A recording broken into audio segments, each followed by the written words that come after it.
how can I get a sense check on jobs and tasks in progress in my practice? Well, rather than use the launcher view that I normally use within TaxCalc, I can come down here and switch to the dashboard view.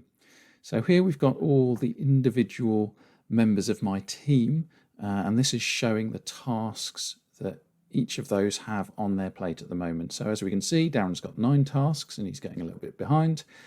Jay's got 14 and seems to be managing those, as does Catherine, who's got 39 tasks on her plate.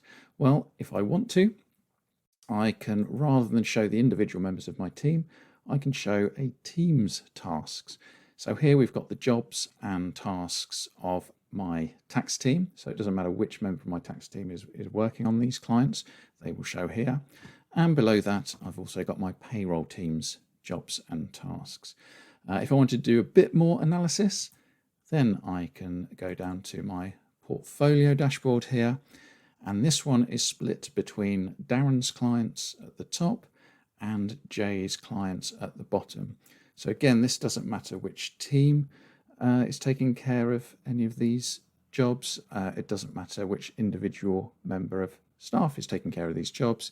If they sit within Jay's portfolio, they'll appear here. If they sit within Darren's portfolio, they appear here. So many different ways to slice and dice jobs and tasks in progress, and you can set up a customizable dashboard for each of them.